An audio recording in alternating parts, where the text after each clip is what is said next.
Buenas tardes, amigos. Comenzamos con la propuesta del gobierno para conseguir los recursos para la guerra interna. Gaby, ¿qué tal?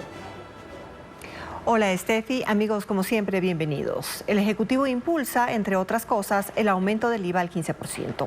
Las reacciones a continuación.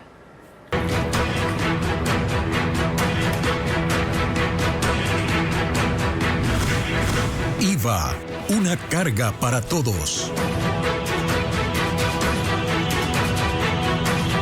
El gobierno espera recaudar 1.071 millones de dólares este año para enfrentar el conflicto armado interno y la crisis y económica, con su planteamiento de incrementar el IVA del 12 al 15%, que para entrar en vigencia debe aprobar la Asamblea Nacional.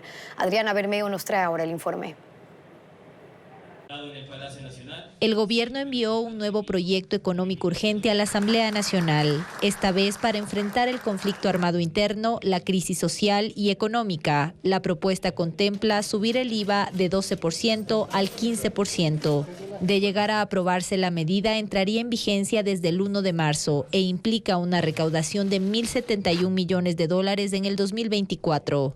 En el 2023, el Servicio de Rentas Internas reportó 8.400 millones de dólares de ingresos por IVA. Esto representa el 32% de la proforma de gastos estimados para ese año. Con la recaudación adicional, se eleva a 9.471 millones de dólares. Los recursos que se recauden por IVA no podrán ser preasignados y, según se explica en el documento, serán utilizados para la adquisición de armamento y equipos, mejoramiento del sistema de rehabilitación social y pago de asignaciones a prefecturas y municipios.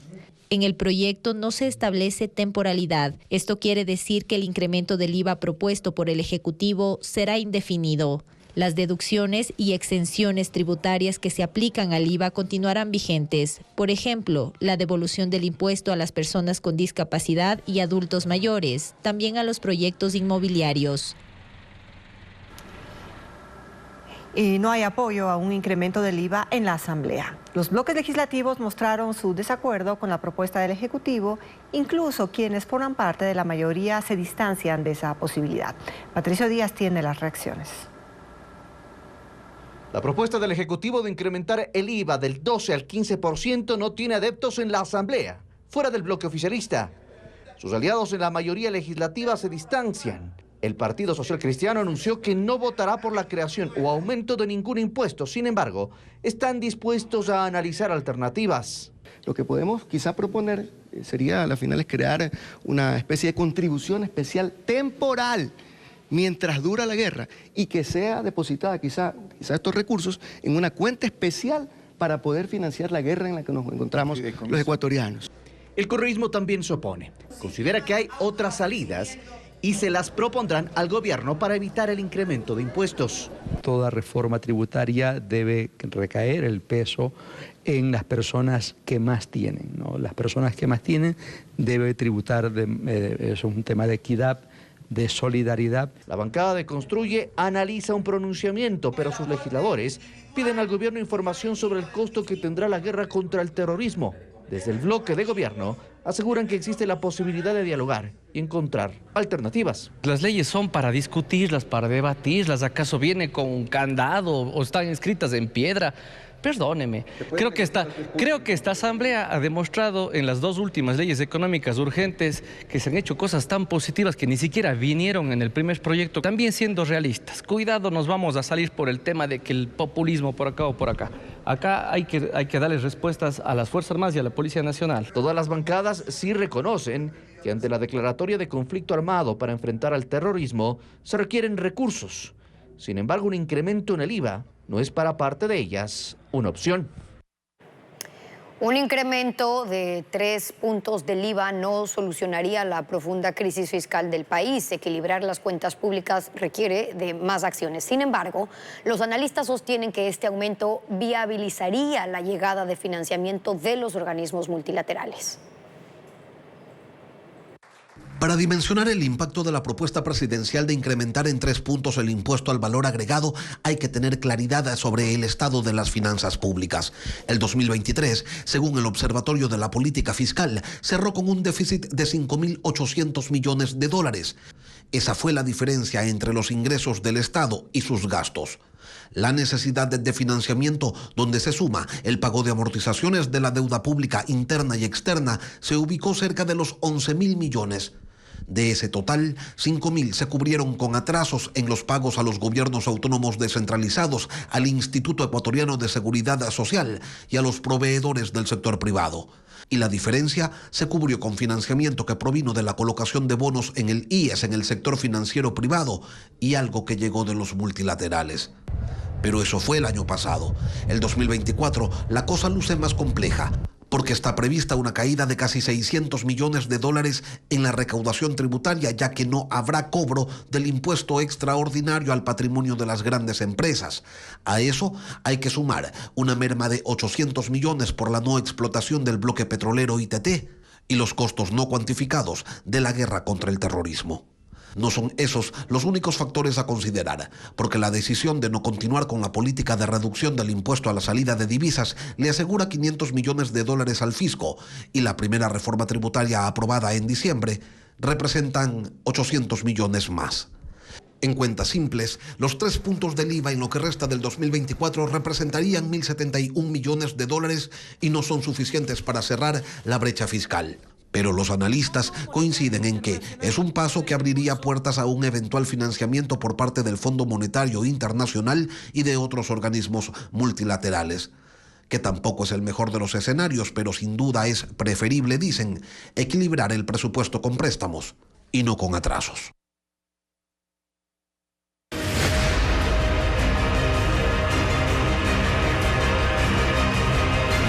La guerra, las secuelas del terror.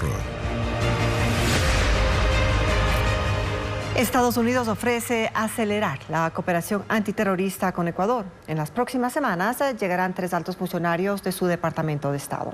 Paul Romero con el informe. Estados Unidos acelera la asistencia y cooperación al gobierno del presidente Daniel Noboa para que enfrente a los 22 grupos terroristas que operan en el Ecuador. El Departamento de Estado, mediante un comunicado, detalla 4 ejes: incrementar el intercambio de inteligencia, combatir la actividad cibernética maliciosa, asistir con implementación de reformas penitenciarias, utilizar herramientas disponibles para dar con los responsables de la violencia criminal. No especifica cuáles. Para Estados Unidos, Ecuador vive niveles atroces de violencia y terrorismo a manos de grupos que califica de narcocriminales. Reafirmamos nuestro compromiso de mantener una estrecha colaboración con Ecuador, incluyendo la lucha contra las organizaciones criminales. Trabajaremos con el presidente Noboa para profundizar nuestra cooperación en materia de aplicación de la ley a través de programas de asistencia de seguridad de Estados Unidos. Para acelerar esa cooperación, 3 funcionarios importantes visitarán el país en las próximas semanas: Todd Robinson, subsecretario de la Oficina Internacional de Narcóticos; Kevin Sullivan, subsecretario adjunto de la Oficina de Asuntos del Hemisferio Occidental; y Laura Richardson, comandante del Comando Sur de Estados Unidos. Ella visitó el Ecuador en septiembre de 2022 y entregó equipos a las Fuerzas Armadas. Los primeros días de enero, el presidente Noboa, antes de que estalle la crisis de inseguridad, anunció el intercambio con Estados Unidos de chatarra militar, material bélico ruso y ucraniano, adquirido por las Fuerzas Armadas en 1995 por moderno armamento valorado en $200 millones. Ecuador exigirá certificado de antecedentes penales a extranjeros que ingresen por la frontera de Colombia y Perú, pero los controles aún no se realizan. Fabiola Santana explica por qué. Este jueves en la noche, el Ministerio de Gobierno informó que el Ecuador exigirá certificado de antecedentes penales a los extranjeros que entren por las fronteras con Colombia y Perú. El objetivo es controlar el ingreso de individuos que se constituyan una amenaza para el país o riesgo para la seguridad pública. Esto en el contexto de la crisis armada interna. El gobierno ordenó a la Subsecretaría de Migración del Ministerio del Interior efectuar los controles migratorios en los pasos fronterizos. Los operativos aún no se realizan, pues esta dependencia trabaja en los lineamientos del acuerdo ministerial para no afectar convenios internacionales. El marco normativo incluirá exenciones. Una ya prevista es a menores de edad acompañados de un familiar dentro del 4º grado de consanguinidad o 2º de afinidad. Ellos no deberán presentar el certificado. Los extranjeros, según la Constitución Política de la República del Ecuador, tienen iguales derechos y de la misma manera obligaciones. El gobierno adelantó que la medida se extenderá durante 60 días desde la vigencia del decreto de estado de excepción que inició el 8 de enero. El certificado de antecedentes debe ser del país de origen o de residencia durante los últimos 5 años. El documento deberá estar apostillado para que tenga validez. Estados Unidos y Reino Unido lanzan una operación militar contra rebeldes hutíes en Yemen tras los ataques contra embarcaciones comerciales en el Mar Rojo. La milicia yemení respalda a Hamas y ha secuestrado y destruido buques vinculados con Israel. Ileana Suárez informa. Las imágenes publicadas por la Real Fuerza Aérea Británica muestran ataques de precisión contra objetivos en Yemen, un aeródromo y edificios donde los rebeldes hutíes guardaban drones para perpetrar ataques en el Mar Rojo contra buques extranjeros, supuestamente vinculados con Israel, pues los hutíes son aliados del grupo Hamas. Yemen denunció que la coalición estadounidense-británica usó barcos, submarinos y aviones en esta acción militar y que 5 milicianos hutíes han muerto. Washington y Londres aseguran que buscan proteger el comercio internacional y la navegación por esa importante ruta marítima, pues los hutíes han atacado ya a 27 embarcaciones mercantes y petroleras, lo que amenaza con aumentar los precios del crudo y sus derivados. Pero hay además la preocupación de la comunidad internacional ante la posibilidad de una extensión del conflicto en Medio Oriente hacia el resto de la región. Pero ¿quiénes son los hutíes de Yemen y por qué están en la mira de potencias extranjeras? Ese grupo se consolidó hace más de 10 años como una fuerza militar rebelde a partir de las revueltas de la primavera árabe. Lo informa ahora Pedro Jiménez. Yemen es el país más pobre del mundo árabe y en la década de los 90, Hussein al-Houthi, un líder religioso en el noroeste del país, condujo la formación de una organización política y armada de carácter islamista. Son los hutíes, que se llaman a sí mismos partidarios de Dios, y su intención es la protección del Islam en ese territorio. Para el año 2011, habían comenzado en Yemen las protestas contra la dictadura del presidente Ali Abdullah Saleh, que tenía 32 años en el poder.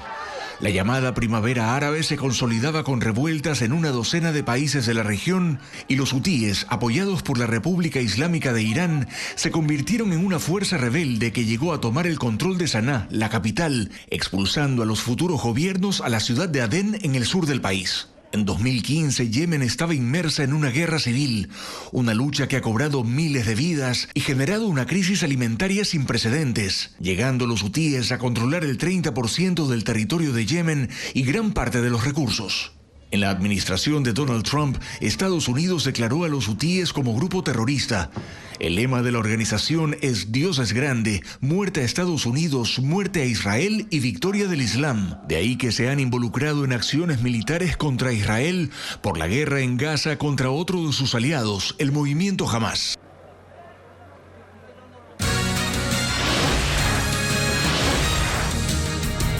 La Corte analiza una demanda para eliminar las causales del divorcio. ¿Cómo cambiaría el proceso? Entérese al volver.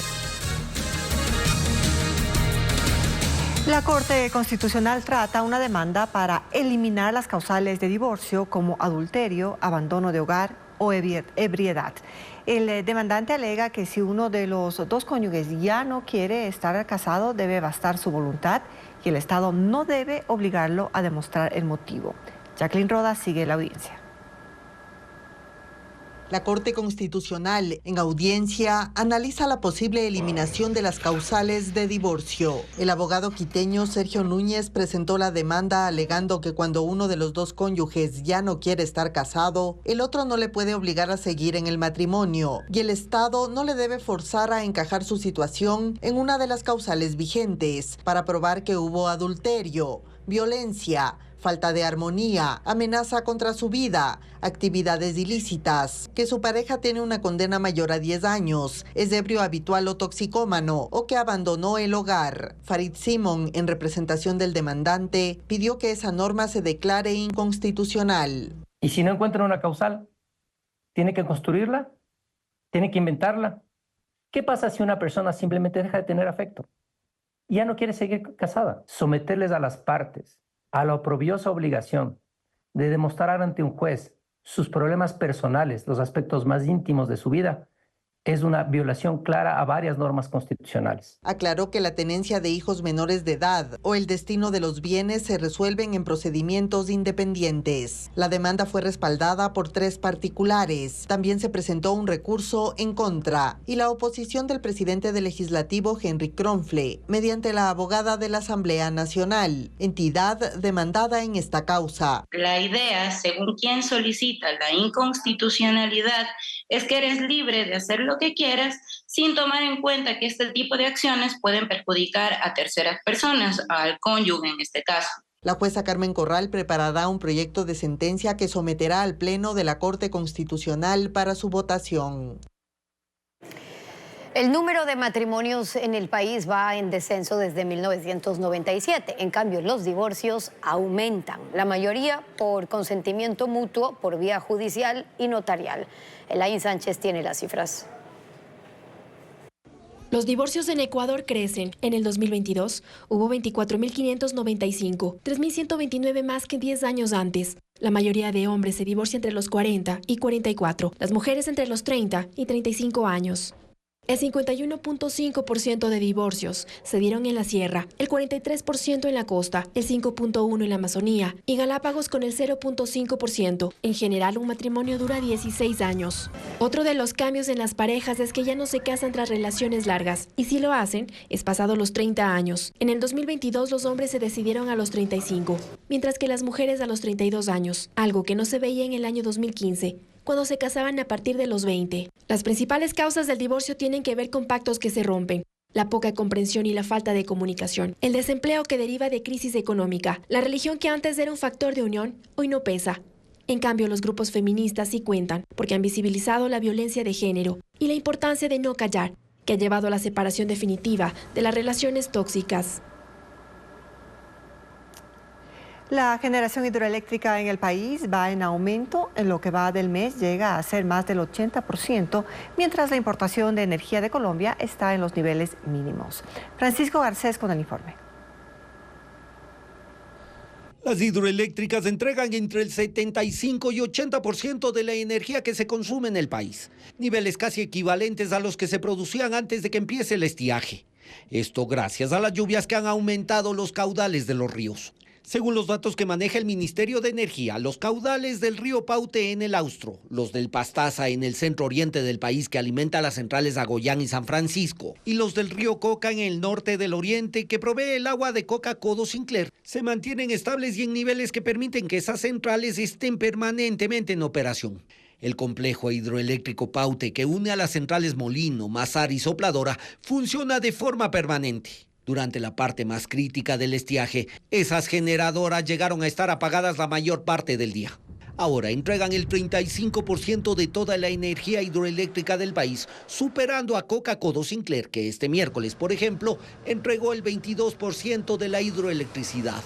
Pero el Ministerio de Energía analiza si estos niveles se mantendrán en las próximas semanas o si los niveles de los ríos bajarán, caso en el que volverán los apagones. Será una decisión complementaria a la que se tomó en diciembre cuando se anunció que no habrá cortes de electricidad hasta el 15 de enero, es decir, hasta el lunes. Hoy lo anunciará la ministra Andrea Robo con un video. Son buenas noticias para el país. Los niveles actuales de generación hidroeléctrica y térmica hacen que cada vez sea menos necesaria la importación de energía colombiana. Solo el 2 de enero la importación superó el 4% de la electricidad del país, pero el resto de los días del mes la energía importada de Colombia no ha superado el 1% de lo que se consume. 6 grandes rocas que bloqueaban la vía Loac-Santo Domingo fueron removidas con explosiones, pero la carretera sigue cerrada por nuevos deslaves debido a las lluvias. El reporte con imágenes de Saracay TV.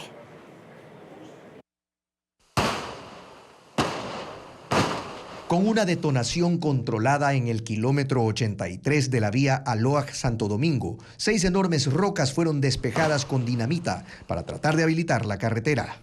Los escombros son colocados como relleno en varios sectores, según informó Néstor Loaiza, director del peaje Santo Domingo, quien precisó los trabajos que se realizarán en la parte superior de la montaña. Vamos a construir la berma y la cuneta de coronación para encauzar el agua y vamos a empezar a hacer terrazas para bajar el material suelto. El martes se hicieron detonaciones similares que despejaron temporalmente la vía y cerca de 100 carros lograron pasar.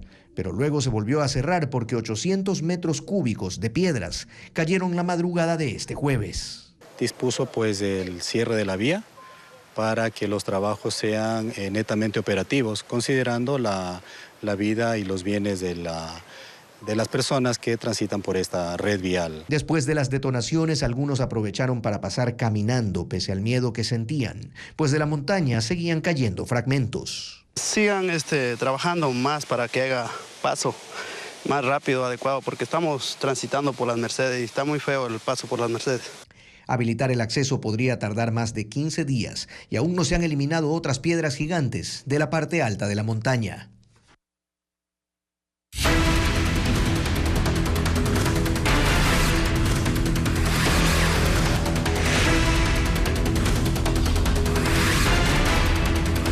Quito, a rescatar el centro. La llegada del metro de Quito dinamizó el centro histórico y a sus más de 400 restaurantes, hoteles y cafeterías. Esta zona no lograba reactivarse desde la pandemia y ahora da muestras de resurgir. Carla Delgado con este tema especial. Aunque el centro histórico rebosa problemas, no queda duda de que es un lugar encantador. La gastronomía es única. El casco colonial alberga 378 restaurantes y cafeterías, como esta, la de San Agustín, que tiene 165 años y prepara los mejores helados de paila de la zona. En su historia, cuenta el gerente, enfrentaron conflictos por estar cerca del Palacio de Gobierno, aunque la pandemia ha sido su peor momento. Hoy, con el metro ha vuelto su época dorada. Nosotros hemos duplicado ventas. El 8 de diciembre fue la venta más fuerte en hace 20 años. Cola de gente para ingresar a tratar de tomar helados, comprar los dulces tradicionales. Fue muy bonito ver que la gente vuelve al centro histórico. Para ellos, es el momento para el renacer de la zona, en el que todos deben arrimar el hombro. Se debe trabajar en conjunto, tanto la comunidad, la empresa privada y el sector público. Porque si le dejamos a solo a una parte que se haga cargo, es como un avioncito que empieza a despegar, pero despega solo a medias. Pero si despegamos todos juntos, vamos a salir adelante. De a poco vuelven a apostar por el centro. Se abren locales, se renuevan otros, porque empresarios y comerciantes creen que no aprovechar este lugar patrimonial sería una locura. Porque sabemos que es una joya patrimonial, es el centro histórico mejor conservado de Latinoamérica y creo que tenemos la obligación y la responsabilidad de darlo a conocer. Los hoteleros, y son 49, comparten el mismo optimismo. Para nosotros, en especial para mi familia y para mis huéspedes, es una bendición de Dios que se haya inaugurado el metro después de haber esperado tantos años. La arquitectura colonial ofrece vistas privilegiadas y que dejan maravillados a los turistas.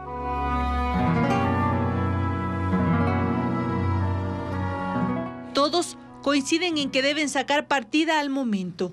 El metro, además de dar accesibilidad a la zona, es la oportunidad que tanto buscaban.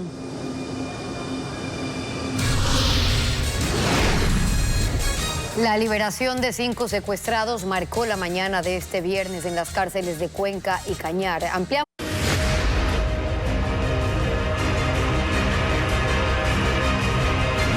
La guerra, las secuelas del terror. 5 rehenes más fueron liberados esta mañana en la cárcel de Turi, en Cuenca y en Cañar. Sin embargo, 170 siguen retenidos en 7 centros penitenciarios del país. Luis Alfredo Zúñiga actualiza la situación en las prisiones.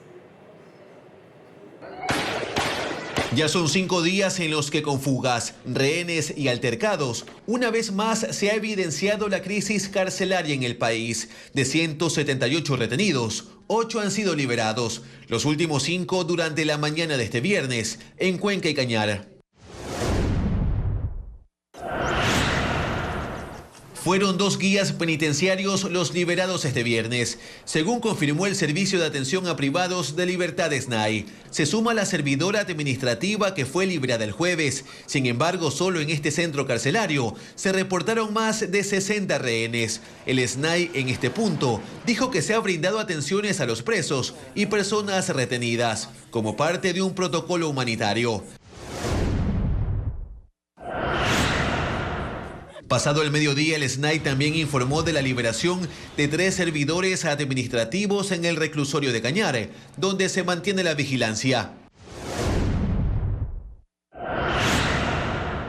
En Esmeraldas, 2 de los 13 rehenes fueron liberados. Se trata de una servidora administrativa y un guía penitenciario que fueron puestos a buen recaudo. Así lo señala un reporte de las Fuerzas Armadas y miembros de la Iglesia Católica.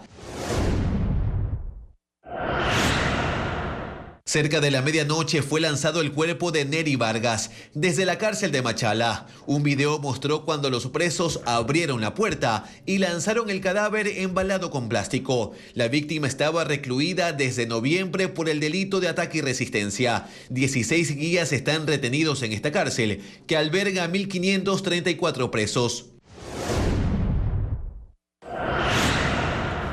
En la cárcel de Archidón, en Napo, se reportó este viernes el hallazgo del cuerpo de un privado de libertad sin vida, quien había ingresado por el delito de violación sexual. La cárcel de Cotopaxi no registró mayor movimiento en los exteriores, donde se ha instalado un vallado y se observa presencia policial y militar. Familiares de los guías retenidos hicieron un plantón en la gobernación de Cotopaxi, mientras en los reclusorios de Loja y Tungurahua no se ha informado de la liberación de rehenes.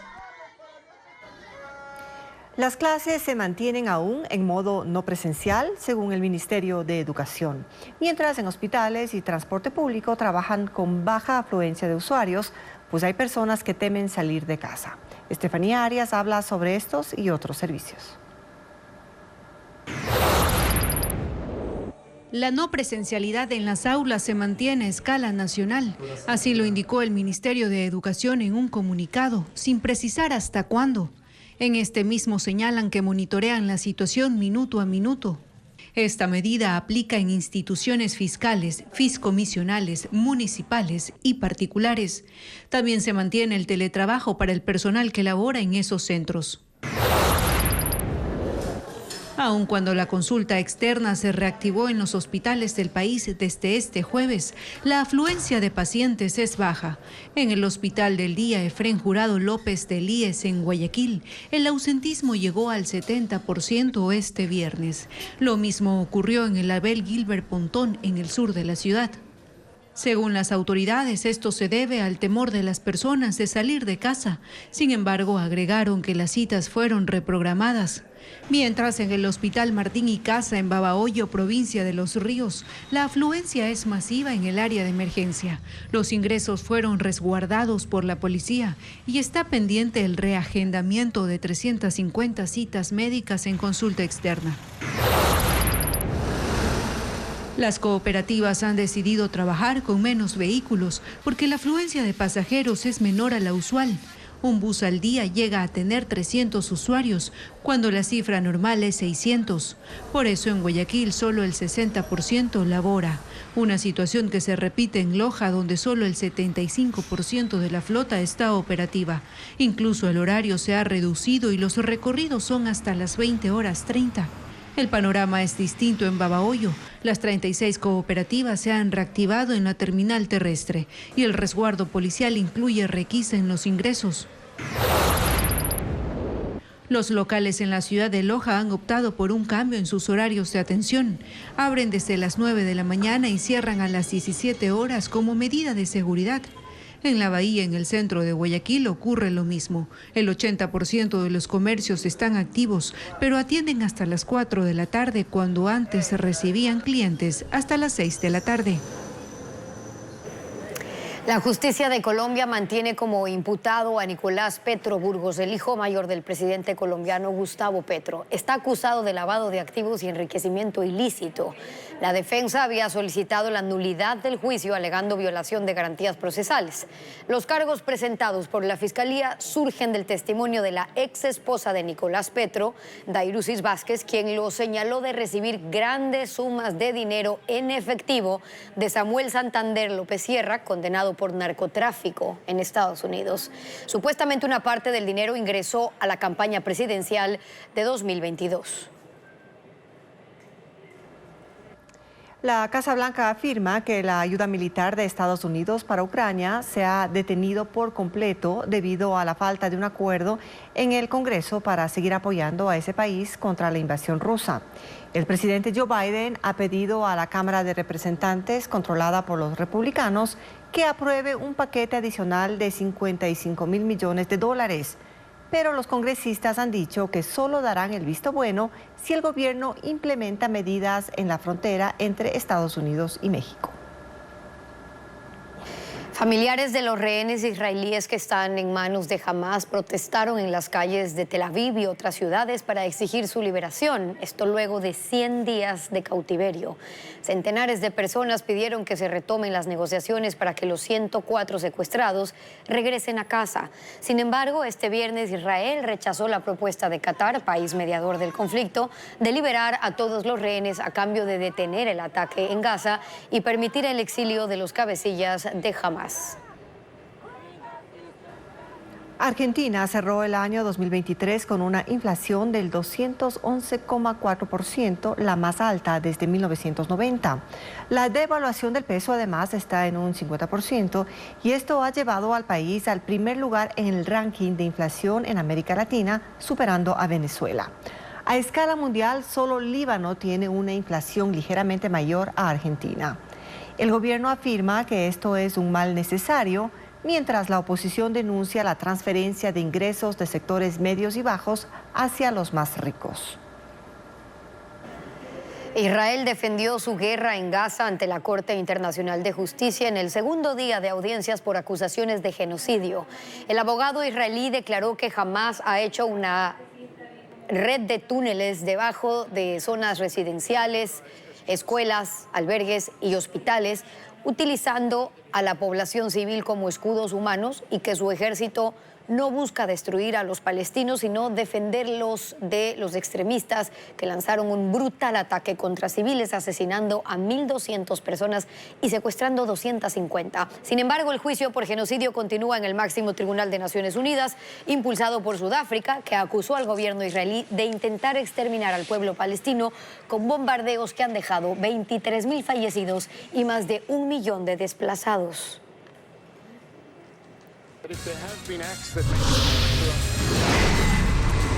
Alarma en el suburbio de Guayaquil por el incendio de una ferretería. Al volver, los detalles de la emergencia.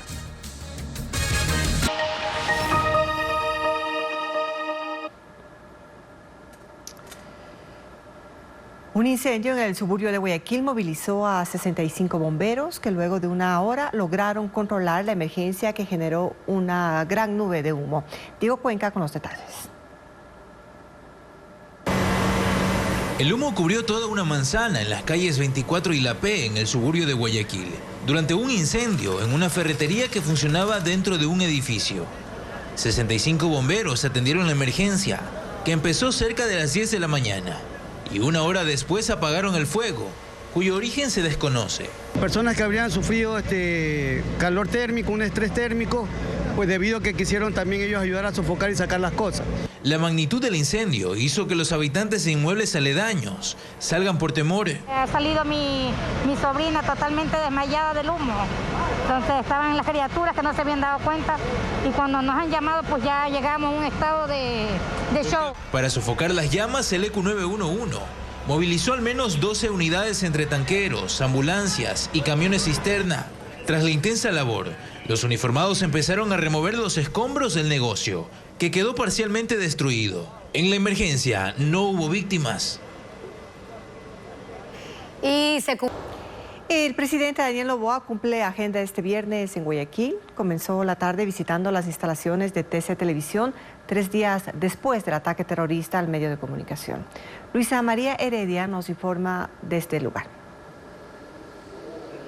Sí, precisamente alrededor de la 1:30 de la tarde arribó el presidente de la República, Daniel Noboa, aquí a las instalaciones de TC Televisión. A su ingreso, pues él detalló que venía a solidarizarse personalmente con todo el equipo periodístico, administrativo de este medio de comunicación que sufrió el atentado hace 3 días. Lo llamó concretamente un atentado terrorista. Recorrió, de hecho, las instalaciones que vimos en imágenes ese día, a la que el grupo armado tuvo acceso, tanto el estudio como la redacción de este canal. También pues estuvo en gerencia conversando con las diferentes autoridades del medio de comunicación. Para su llegada aquí se desplegó un operativo que contó con la presencia policial y militar desplegada en toda la Avenida de las Américas y las inmediaciones. Realmente parte de la vía estuvo deshabilitada para el tránsito vehicular. Hay presencia de francotiradores, de grupos especiales de la Policía Nacional, incluso se hizo un barrido antiexplosivo en esta zona, y también a esta hora se esperan y se dan ya las declaraciones del secretario de Comunicación de la Presidencia respecto con las medidas que se van a tomar a raíz de este hecho suscitado. Es la información a esta hora. Los cocodrilos son depredadores que juegan un papel vital en los ecosistemas, pero están en peligro de extinción debido a la caza furtiva, la pérdida de hábitat y el cambio climático. En Guayaquil, un proyecto ha capturado imágenes de cocodrilos para sensibilizar sobre la importancia de protegerlos. Fernando Terranova con esas imágenes. En las oscuras aguas del manglar, donde la vida se esconde entre las raíces, un rey se pasea con majestad.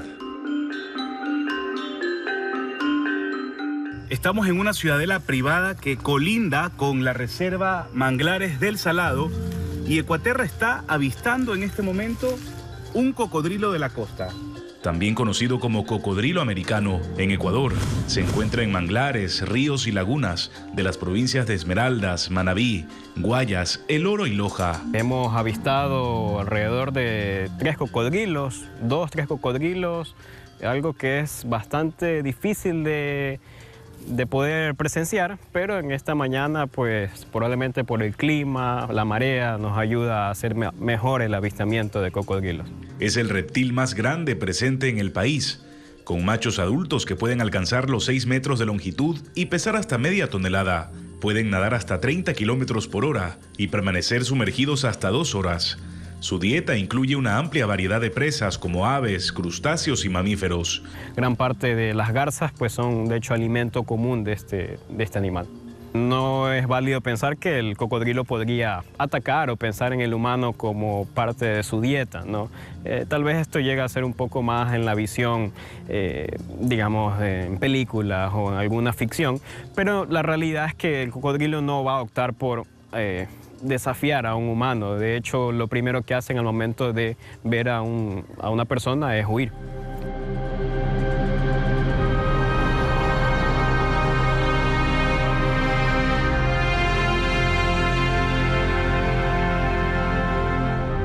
El biólogo Benjamín Navas, fundador del proyecto de educación ambiental Keeping Science, lleva adelante un monitoreo de fauna con cámaras trampa.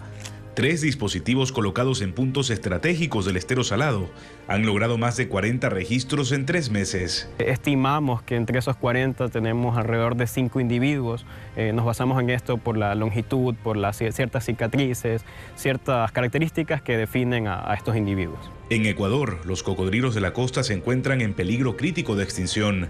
Sus principales amenazas son la contaminación, el cambio climático y la pérdida de su hábitat.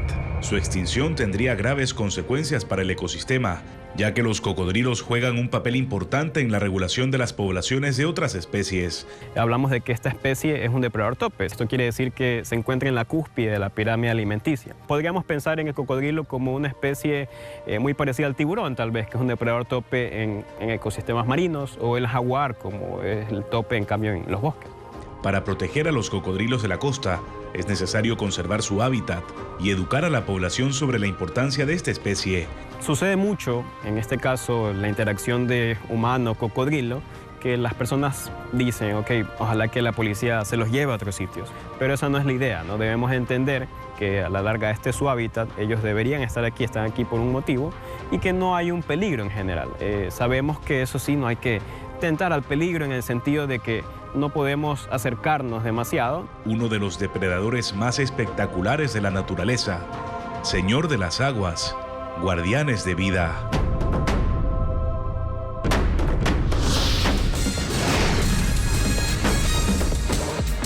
Al volver, taxis voladores, esta y otras novedades tecnológicas en la feria más importante del mundo en Estados Unidos. Ya le contamos. De la mañana. Miles de edificaciones prehispánicas se descubrieron en el oriente ecuatoriano. Arqueólogos indican que son las ciudades más antiguas de todo el Amazonas.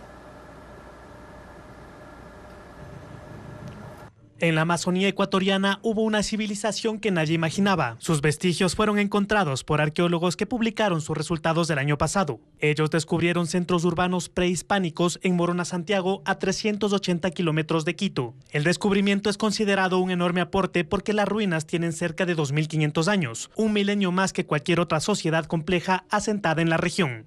Pero lo que esto demuestra es precisamente es que eran sociedades muy complejas, organizadas y muy seguramente jerárquicas. Más de 5.000 montículos de tierra hechos por humanos se levantan a lo largo del valle del río Upano. Son casas y templos que se construyeron sobre bases cuadriculadas de 4 metros de alto. También hay plazas y caminos. Y bueno, plazas excavadas, montículos con cimas cortadas, etcétera, que dan un total de 7.400 elementos en positivo, por así decirlo, o cimas truncadas o montículos construidos, y hasta un total de unos 450 kilómetros de caminos excavados. Todo está escondido bajo toneladas de tierra que se acumuló con los años. No son visibles salvo por dispositivos de última tecnología. Aunque en 1970 ya se hicieron las primeras observaciones de las tolas, en el 2015 el Instituto Nacional de Patrimonio lideró una investigación arqueológica que se extendió hasta el 2023. Se utilizó la técnica llamada LIDAR. Desde un avión se lanzan pulsos con un láser que mapea lo que está abajo de la cubierta forestal. Cerca de 10 personas de Ecuador, España y Rusia participaron de esta investigación. La inteligencia artificial es la gran protagonista de la feria de tecnología más importante del mundo, la Consumer Electronics Show. Más de 4.000 expositores presentan sus novedades en el evento que se desarrolla en Las Vegas, Estados Unidos. Un futuro donde la inteligencia artificial sea de uso cotidiano es a lo que apuntan las empresas que participan en el CES 2024, el evento de tecnología más importante del mundo. Hornos que detectan el peso de la carne para cocinarla a la perfección. Sillas masajeadoras que simulan una clase de yoga o coches de bebé que se mueven solos son algunos de los productos presentados en esta edición. 4.000 expositores muestran los últimos avances en la industria, centrándose en hacer inteligentes los equipos electrónicos. Entre los más llamativos están modelos de taxis voladores, eléctricos y autónomos. También el primer televisor con una pantalla transparente de alta definición y dispositivos de realidad virtual. La tecnología no solo busca mejoras en el entretenimiento y las tareas del hogar, también en la salud, con corazones artificiales, dispositivos móviles que miden con precisión el estado de la persona e incluso cepillos de dientes que identifican las zonas donde hay que mejorar la limpieza. Los desarrolladores buscan fusionar la tecnología, utilidad y diseño en un sinfín de productos que se exponen hasta este viernes en el Consumer Electronics Show en Las Vegas.